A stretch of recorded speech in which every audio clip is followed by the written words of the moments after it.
Hello students, पिछले lecture में हम पढ़े थे कार्बोक्सिलेशन रिएक्शन ऑफ फिनॉल, जिसमें आपको ये बताया गया था कोल्बे रिएक्शन या कोल्बे इस्केमेट रिएक्शन। इस रिएक्शन में आपको ये बताया गया था जब सोडियम फिनॉक्साइड रिएक्ट करता है कार्बन डाइऑक्साइड से हाई टेम्परेचर हाई प्रेशर यानी कि 125 डिग्री सेंटीग्रेड टेम्परेचर या 5 to 7 atm प्रेशर पे, तो बनता था क्या, सोडियम सैलिसिलेट। और इस सोडियम सैलिसिलेट का जब एसिडिफिकेशन करते थे यानी कि HCl से रिएक्ट कराते थे तो बन जाता क्या, सैलिसिलिक एसिड यानी कि ortho hydroxy benzoic acid. Ortho hydroxy benzoic acid को क्या कहते हैं, सैलिसिलिक एसिड। इसकी मैकेनिज्म भी आपको बताई गई थी। यह इलेक्ट्रोफिलिक सब्स्टिट्यूशन रिएक्शन को फॉलो करता है। तो इसमें क्या होता है, सबसे पहले जो सोडियम फिनॉक्साइड होता था, सोडियम फिनॉक्साइड से फिनॉक्साइड आयन जनरेट होता था और सोडियम आयन, ठीक। सेकेंड स्टेप में क्या होता है, जब यही सोडियम फिनॉक्साइड कार्बन डाइऑक्साइड से रिएक्ट करता था, क्या बन जाता था फिर, सोडियम सैलिसिलेट। और तीसरे स्टेप में बताया गया था आपको, जब सोडियम सैलिसिलेट का एसिडिफिकेशन करते थे तो सैलिसिलिक एसिड का फॉर्मेशन होता था, ठीक। उसी सीक्वेंस में आज का हमारा टॉपिक है फ्रीज रीअरेंजमेंट।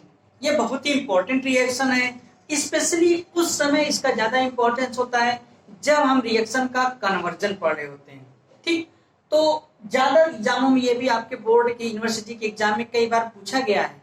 तो चलिए हम आज इसी को सीखेंगे। फ्रीज रीअरेंजमेंट होता क्या है, किस तरह से कैसे रीअरेंज होते हैं, इसकी मैकेनिज्म क्या होती है, ठीक। तो सबसे पहले देखो कि जब फिनोलिक एस्टर मतलब जब फिनॉल से एल्किल हैलाइड या एसिल हैलाइड से रिएक्ट कराते हैं तो बनता है क्या, फिनोलिक एस्टर, ठीक।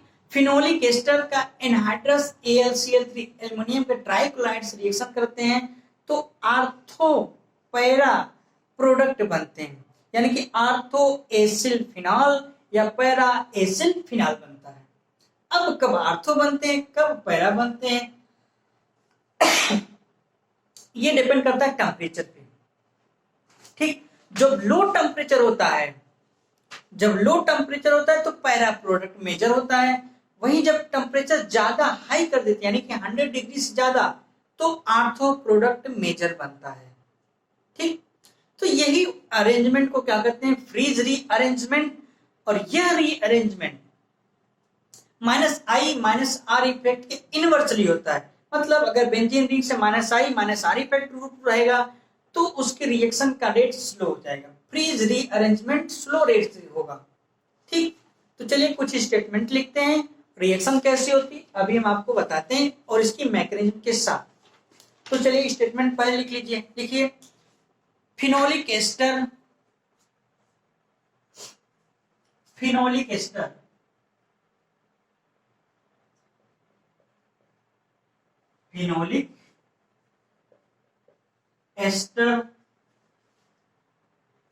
on reaction with anhydrous AlCl3, phenolic ester with anhydrous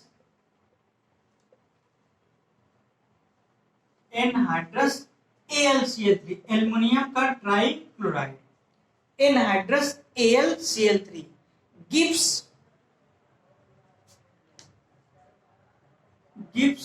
ortho acyl phenol and para acyl phenol, ortho acyl phenol and para acyl phenol. अब देखिए कब आर्थो होता है कब पैरा होता है, ये टेम्परेचर पर डिपेंड करता है। हमने अभी बताया जब टेम्परेचर लो होता है यानी कि 100 डिग्री से कम होता है तो पैरा प्रोडक्ट मेजर होता है, ठीक। चलिए उसको भी लिखिए, देखिए एट लो टेम्परेचर, अभी एक पॉइंट लिखिए इसमें, at low temperature low temperature का मतलब वो टेम्परेचर 100 डिग्री से कम है, ठीक। एट लो टेम्परेचर, लो यानी कि less than 100 degree centigrade temperature, para form major, para form major product, form para form major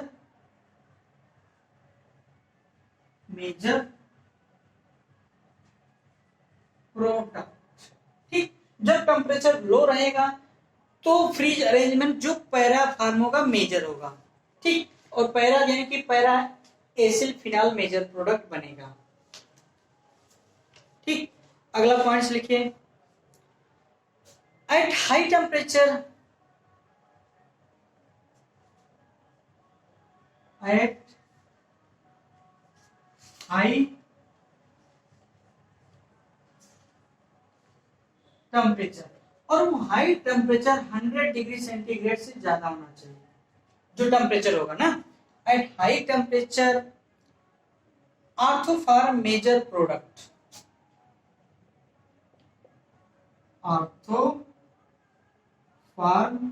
major product,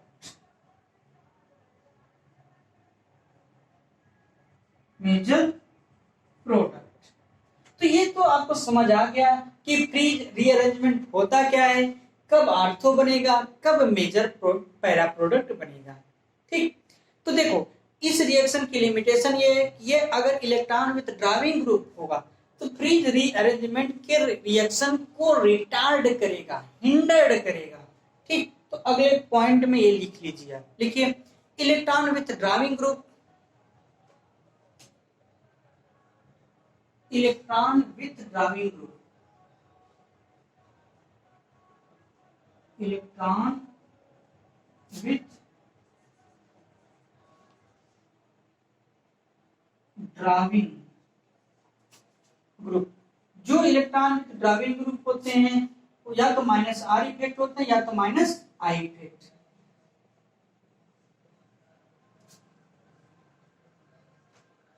ठीक, electron with driving groups minus R minus I effect retard the reaction, retard करते हैं, hindered करते हैं। ठीक, retard the Fries rearrangement, Fries rearrangement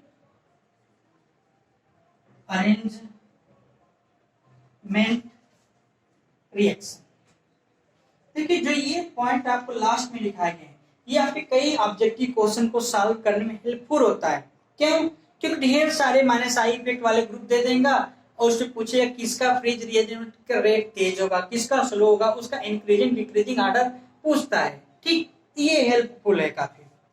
तो चलिए अब हम देखते हैं इसके रिएक्शंस कैसे होगी। ये तो था स्टेटमेंट फ्रीज रीअरेंजमेंट का भी।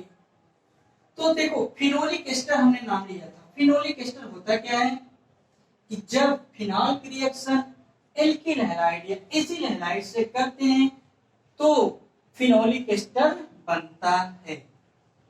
ठीक, यानी ओवरऑल यहाँ एस्टर लिंकेज होगा, है ना, एस्टर लिंकेज होगा। जैसे कि देखिए यहाँ जैसे ये बना दिए ऑक्सीजन, उससे जुड़ा अगर हम यहाँ लिखते हैं phenol, double bond single double single double, और ये इससे क्या है ओ आर। तो देखो एक्चुअली में यहाँ पहले अगर लिखना होता तो यह जगह कर दे तो फिनॉल हो जाता। तो क्या COO एस्टर है कि नहीं, इस देखो COO एस्टर है कि नहीं, तो फिनॉल से लगाए तो फिनोलिक एस्टर, इसी को कहते हैं फिनोलिक एस्टर। एक्चुअली बना कैसे था इसको जरा देखिए यहाँ पे। जब हमने क्या बताया, जब OH फिनॉल की रिएक्शन ठीक एसिल हैलाइड से कर दें तो क्या बन जाता था, इसका H इसके Cl से रिएक्ट कर जाएगा, क्या निकल जाएगा HCl, और बनेगा क्या C डबल बॉन्ड OR, यही तो है। ठीक, यहाँ पे एस्टर लिंकेज है ना, इसीलिए इसे कहा गया फिनोलिक एस्टर। अब बात आपको समझ आ गई होगी कि फिनोलिक एस्टर बनता कैसे है, फिनोलिक एस्टर होता क्या है। ठीक, इसका क्या नाम होगा फिनोलिक एस्टर। Phenolic ester. देखिए हम आपको क्या बता रहे हैं, जब फिनोलिक एस्टर की रिएक्शन एनहाइड्रस एल्युमिनियम ट्राइक्लोराइड से करते हैं तो क्या हो जाता है, आर्थो एसिल या पैरा एसिल फिनॉल का मेजर प्रोडक्ट बनते हैं। ठीक, तो चलिए रिएक्शन को देख लेते हैं। और ये किसके प्रेजेंस में होता है, एनहाइड्रस मतलब निर्जल एल्युमिनियम के ट्राइक्लोराइड से। तो क्या बन जाता है, आर्थो या पैरा का एसिल फिनॉल। अगर आर्थो बनेगा तो इस टाइप से होगा, ठीक। अगर पैरा होगा तो पैरा पोजीशन पे जाके एसिल लगा होगा, double single double single double, यानी कि पैरा पोजीशन यही तो होता है, पैरा पोजीशन पे जाके आ लगा होगा। ठीक, इसको क्या कहेंगे, आर्थो एसिल फिनॉल, क्योंकि आर्थो पोजीशन इतने को एसिल ग्रुप कहते हैं ना। फिनॉल लगा है किस पे, आर्थो पोजीशन पे फिनॉल पे, फिनॉल के, इसका क्या नाम होगा, आर्थो एसिल फिनॉल। उसी तरह देखिए आप पैरा, इतने को क्या कहते हैं, फिनॉल कहते हैं, इसके पैरा पोजीशन पे एसिल ग्रुप लगा है तो इसका क्या नाम होगा, पैरा पैरा एसिल फिनॉल। देखो इसमें ना कुछ ऐड हुआ है ना कुछ, ये एक प्रकार की रीअरेंजमेंट रिएक्शन। क्यों रीअरेंजमेंट है, देखिए यहाँ पे, यहां से प्रोटॉन का ट्रांसफर O पे हो गया तो ये एसिल ग्रुप आके आर्थो पे जुड़ गया। अगर पैरा से हाइड्रोजन जाके शिफ्ट होगा इस ऑक्सीजन पे तो यहाँ की वैलेंसी एक खाली जाके एसिल वहां जुड़ गया। तो एक प्रकार का रीअरेंजमेंट हो रहा है मॉलिक्यूल्स के बीच में, ठीक। इसीलिए इसको नाम दिया गया फ्रीज रीअरेंजमेंट। चलिए देखिए कुछ इंपॉर्टेंट टिप इसमें भी लिख लिए। देखिए एक चीज होता है क्या, एक क्वेश्चन कई बार पूछा गया है ये भी, कि ये आपके ऑब्जेक्टिव क्वेश्चन बनते हैं, आर्थो एसिल फिनॉल या para acyl phenol. Ortho acyl para acyl की जो केमिकल रिएक्टिविटी होगी सिमिलर होगी, इनकी रिएक्शन का रेट, रिएक्शन का तरीका सब कुछ सिमिलर होगा।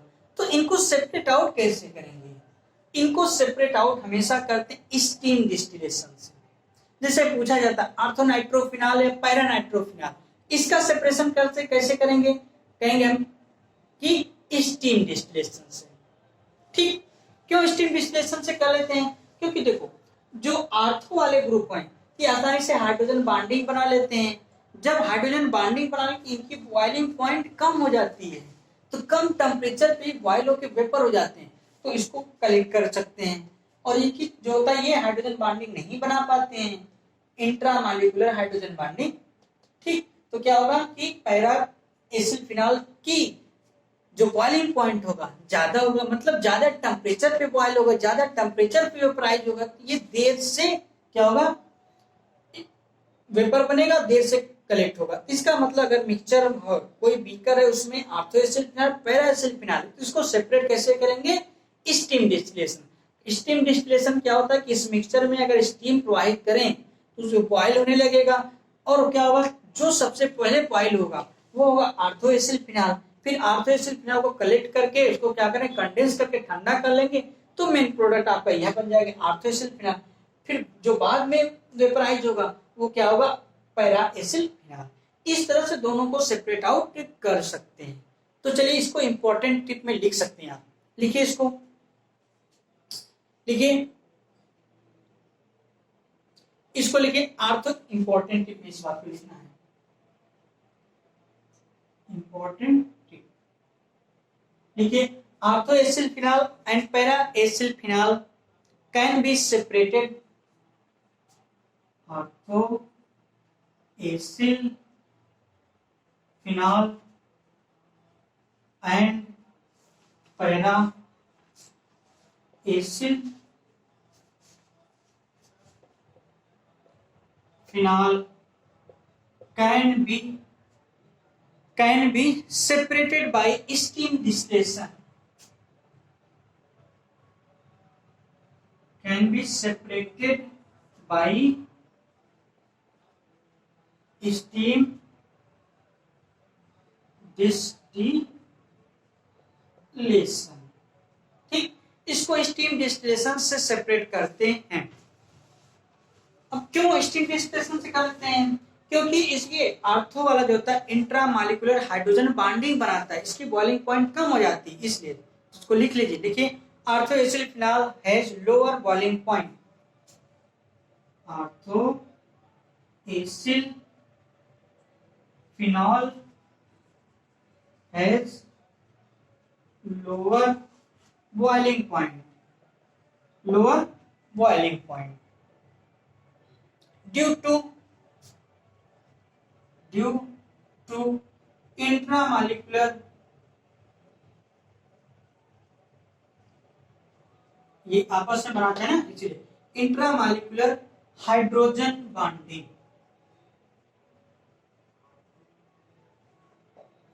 इंट्रामॉलिक्यूलर हाइड्रोजन बॉन्डिंग के कारण आर्थो एसिल फिनॉल की बॉइलिंग पॉइंट कम होती है और आसानी से इसको सेपरेट आउट कर लेते हैं। ठीक, तो इसका डिस्टिलेशन था, रिएक्शन था। अब हम चलिए इसकी मैकेनिज्म आपको बताते हैं, है ना, कि किस मैकेनिज्म को फॉलो करता है ये रिएक्शन और किस टाइप से कैसे होता है रीअरेंजमेंट। तो कैसे देख के पहचानेंगे कि फ्रीज रीअरेंजमेंट है? कि जब कभी फिनोलिक एस्टर होगा, अगर प्रेजेंस होगा एनहाइड्रस AlCl3, तो आप समझ जाइएगा यहाँ फ्रीज रीअरेंजमेंट रिएक्शन है। समझ आया? तो चलिए इसकी मैकेनिज्म सीखते हैं।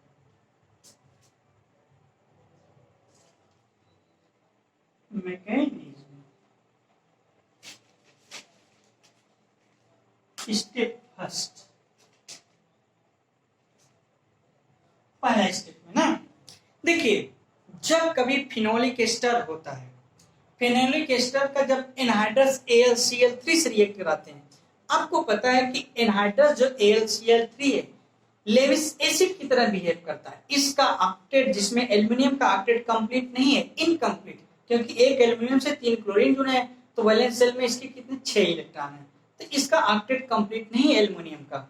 ठीक, तो क्या करता है लेविस एसिड की तरह, यानी कि इलेक्ट्रॉन डिफिशिएंट कंपाउंड है, तो ऑक्सीजन के पास, यानी कि जो फिनोलिक का जो ऑक्सीजन है उसके पास 2 एलोन पेयर इलेक्ट्रॉन है, तो आसानी से उस पर अटैक करता है, एक प्रकार का इंटरमीडिएट कंपाउंड बनाता है।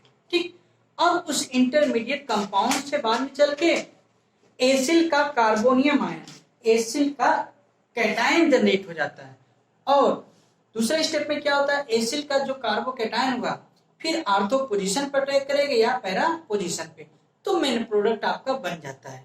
ठीक, तो चलिए मैकेनिज्म की तरफ देखते हैं।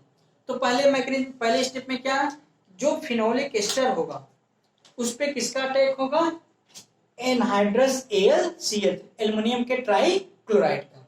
ठीक, चलिए देखिए यहाँ, जैसे RC double bond O,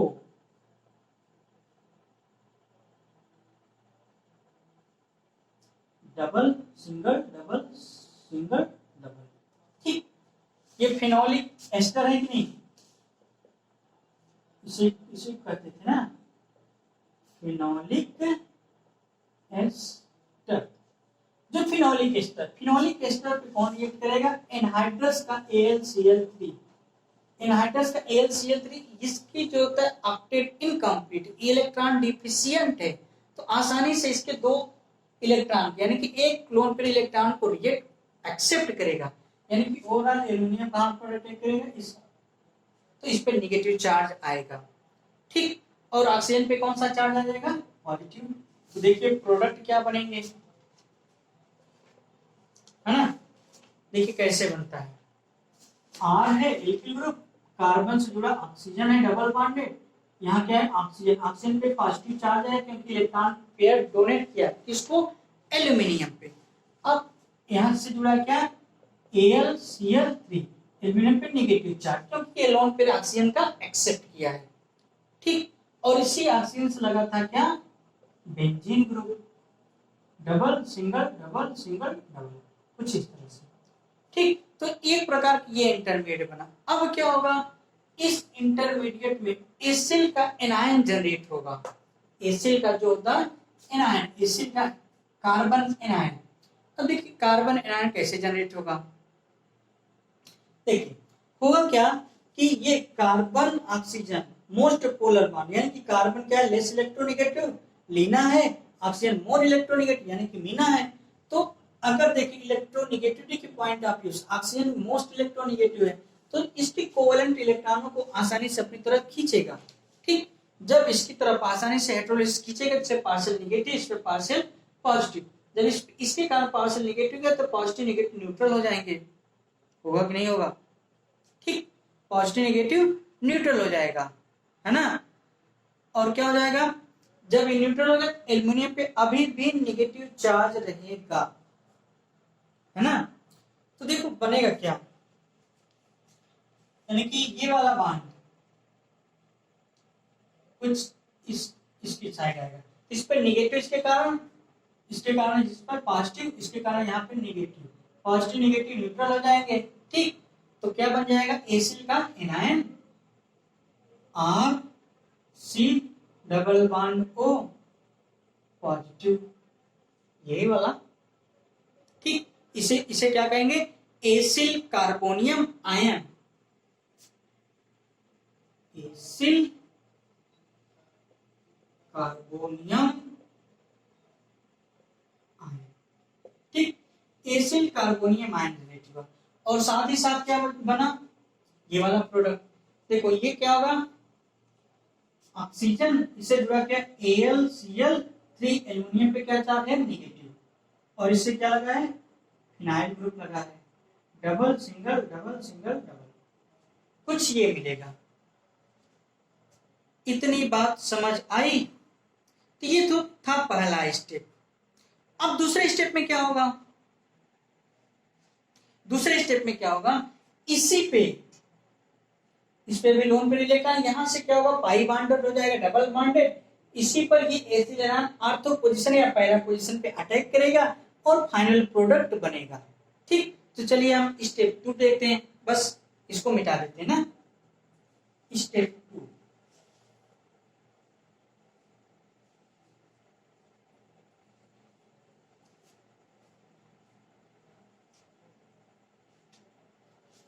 step 2 देखते हैं।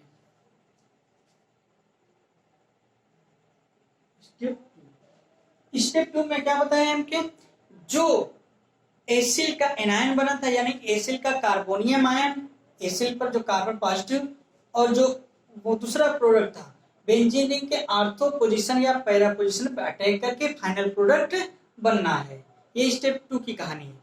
तो चलिए देखते हैं अब स्टेप 2 में होगा क्या।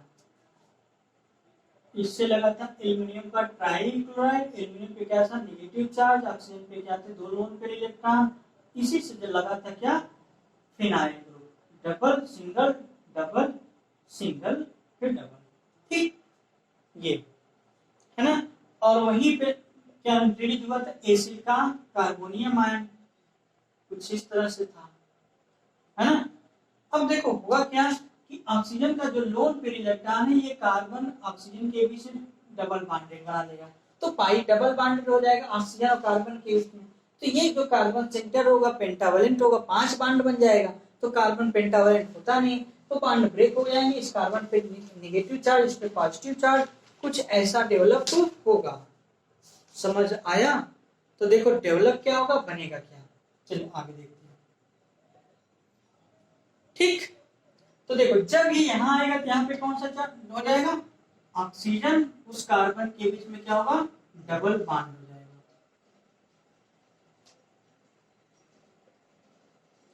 ठीक, ऑक्सीजन कार्बन के बीच में डबल बॉन्ड, और उसी समय ये बॉन्ड ब्रेक होगा, पता ही है क्यों ब्रेक होगा, नेगेटिव चार्ज हो जाएगा, है ना। और इससे लगा था, ऑक्सीजन से क्या लगा था, AlCl3, और एल्युमिनियम पे कौन सा चार्ज था, नेगेटिव चार्ज, और इस ऑक्सीजन पे कौन सा चार्ज आ गया था, पॉजिटिव, किसके कारण, ये डोनेट किया था इलेक्ट्रॉन, है ना। और इसके कारण यहाँ नेगेटिव चार्ज तो हुआ था, लेकिन यहाँ पर बॉन्ड ब्रेक वजह से नेगेटिव पॉजिटिव न्यूट्रल हो गए थे, ये वाला कार्बन, जहां से ऑक्सीजन कार्बन डबल बॉन्डेड हुआ है उसकी बात करें। और देखो पाई बॉन्ड यहाँ एक, एक यहाँ, और ये सेंटर क्या है, नेगेटिव। अब ये वाला पॉजिटिव सेंटर कहां पे अटैक करेगा, इस सेंटर पे, यानी कि ये कार्बन सीधे अटैक करेगा कहाँ, इस आर्थो पोजीशन पे अटैक करेगा। ठीक, तो आर्थो पोजीशन पे जाके क्या जुड़ जाएगा, एसिड ग्रुप, यानी सी डबल बॉन्ड ओ और आर। इतनी बातें समझ आ रही हैं। और देखो अभी भी इस पर प्रोटॉन होगा, इस कार्बन सेंटर पे हाइड्रोजन होगा नहीं। और आप जानते हैं कि प्रोटॉन, कार्बन और हाइड्रोजन में कार्बन की इलेक्ट्रोनेगेटिविटी ज्यादा होती है एज कंपेयर टू हाइड्रोजन। तो जब भी यानी कि बॉन्ड ब्रेक होगा तो क्या करेगा, निगेटिव चार्ज हो जाएगा ऑक्सीजन, और फिर से ये बॉन्ड अपनी तरफ खींचेगा, ये निगेटिव होगा, निगेटिव और ऑलरेडी पॉजिटिव था, न्यूट्रल हो जाएगा। समझ आ रहा है ना। और ये प्रोटॉन आसानी से जाके उससे जुड़ जाएगा OH से, और ये वाला ग्रुप AlCl3 निकल जाएगा, है ना, और HCl के फॉर्म में रिलीज हो जाएगा। तो देखो कुछ कैसे बन जाते हैं, क्या होता है ये देखना है आपको ना। इस AlCl3 को हम कुछ ओपन फॉर्म में भी लिख सकते हैं, कैसे, क्योंकि इसका यूज करना है ना।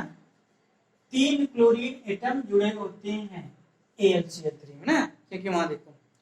ठीक, अब होगा क्या कि उसी समय जब ये प्रोसेस हो रही होगी उसी समय यहां से क्या निकलेगा, निगेटिव। तो यहां से निगेटिव क्लोरीन निकला और यहां से प्रोटॉन H+ निकला, HCl रिलीज हो गया। और इसकी वजह से इस एल्यूमिनियम पे पॉजिटिव और ऑलरेडी निगेटिव था तो न्यूट्रल हो जाएगा। बात समझ आ रही है। तो ओवरऑल क्या हो जाएगा, यहाँ पे यहां से रिलीज होगा क्या, HCl। अब यहां बनेगा क्या, ऑक्सीजन। ऑक्सीजन से लगा क्या है, AlCl2। 2 क्लोरीन बचेंगे नहीं, एक तो रिलीज हो गया था ना, AlCl2। और इसी से लगा क्या है, आर्थो पोजीशन पे एसिड ग्रुप लगा है, डबल, यहाँ डबल बॉन्डेड हो गया था इसकी वजह से ना, और इसी से क्या लगा है, डबल बॉन्डेड यहाँ। चलो इस तरह, ठीक, ये एसिड ग्रुप हुआ है। ठीक, अब होगा क्या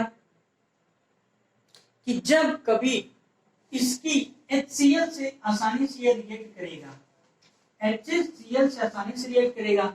अब जब भी HCl से रिएक्ट करेगा तो यहाँ से क्या होगा, इस पे निगेटिव चार्ज आ जाएंगे, इस एलिमेंट पे पॉजिटिव चार्ज, और ये भी ब्रेक होगा तो इस पे क्लोरीन पे निगेटिव, प्रोटॉन पे पॉजिटिव, H पे पॉजिटिव। तो क्या होगा, क्लोरीन जाके इससे रिएक्ट कर जाएगा, ये जाके उससे रिएक्ट कर जाएगा। तो क्या बन जाएगा, यहाँ OH हो जाएगा, यहाँ AlCl3 हो जाएगा। ओवरऑल बनेगा क्या, ये double single double single double, और यहाँ क्या हो जाएगा, कार्बन डबल बॉन्ड ये। अब देखो जो कुछ बना, यहाँ आर्थो पोजीशन पे एसिड लग गया और फिनाल के, इसका नाम क्या होगा, ortho acyl phenol, ortho acyl phenol. इसी तरह पैरा प्रोडक्ट भी बनेंगे। तो ओवरऑल आपको मैकेनिज्म आई होगी। फिर से देखिए कैसे, देखिए हम बताएं कि ये 2 स्टेप की मैकेनिज्म होती है। जब टेम्परेचर लोअर होता है तो पैरा प्रोडक्ट, जब टेम्परेचर हायर होता है तो आर्थो प्रोडक्ट बनता है। और जब फिनोलिक एस्टर का एनहाइड्रस AlCl से रिएक्ट कराते हैं तब होता है। देखिए पहले स्टेप में आपको यह बताया गया होगा कि जब फिनोलिक एस्टर एनहाइड्रस AlCl से रिएक्ट करता है, एनहाइड्रस CL लेविस एसिड होता है, इलेक्ट्रॉन डिफिशिएंट होता है, ऑक्सीजन के लोन पेयर को एक्सेप्ट करके एक प्रकार का एक एडक्ट प्रोडक्ट बनेगा। अब एडक्ट प्रोडक्ट जो बनेगा उससे एसिल एनाइल रिलीज हो जाएगा, फिर और दूसरा एसिल का कार्बोनियम अमाइन रिलीज हो जाएगा, कार्बोकेटायन रिलीज होगा, और जो कुछ होगा बाई प्रोडक्ट। तो दूसरे स्टेप में क्या होगा, एसिल का जो एनायन था अटैक करेगा जी, यानी कि देखो पहले प्रोडक्ट क्या बना, ऑक्सीजन से AlCl3 निगेटिव, तो यहाँ से क्या होगा, लोन पेयर इलेक्ट्रॉन इसको देके डबल बॉन्डेड हुआ, ये बॉन्ड उसी समय ब्रेक होगा, इस पे निगेटिव चार्ज, क्यों ब्रेक होगा, कार्बन पेंटावलेंट नहीं हो सकता इसलिए ब्रेक होगा, इस पे निगेटिव चार्ज, इस पे पॉजिटिव चार्ज, ये एक्सेप्ट किया तो न्यूट्रल हो गया। बात समझ में आया कि नहीं, ये न्यूट्रल होगा, इस पे पॉजिटिव चार्ज, ऑक्सीजन पे पॉजिटिव चार्ज, कार्बन ऑक्सीजन के बीच डबल बॉन्ड। अब देखो पैरा पोजीशन, आर्थो पोजीशन पे जाके एसिड ग्रुप जाके जुड़ेगा, वहां एसिड ग्रुप जुड़ेगा तो यहाँ प्रोटॉन की शिफ्टिंग होगी, प्रोटॉन रिलीज होगा और इससे AlCl से क्लोरीन रिलीज होता है, HCl से, तो बाई प्रोडक्ट ये रिलीज होगा। ठीक, बाई प्रोडक्ट ये बचा, फिर इसकी जब HCl से रिएक्ट करेंगे तो ऑर्थो एसिल फिनॉल जनरेट हो जाता है। तो यही मैकेनिज्म थी फ्रीज रीअरेंजमेंट की। ठीक, उम्मीद करते हैं आपको समझ आई होगी। ठीक, चलिए देखते हैं अब हम अगले लेक्चर में पढ़ेंगे क्या, क्लेजन रीअरेंजमेंट। आप इसको हेडिंग लिख लेंगे,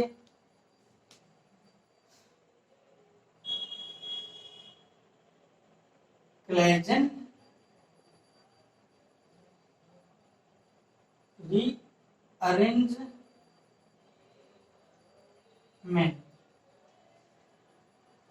ठीक, क्लेजन रीअरेंजमेंट। अब हम इसको अगले लेक्चर में पढ़ेंगे। ठीक, ओके, थैंक यू।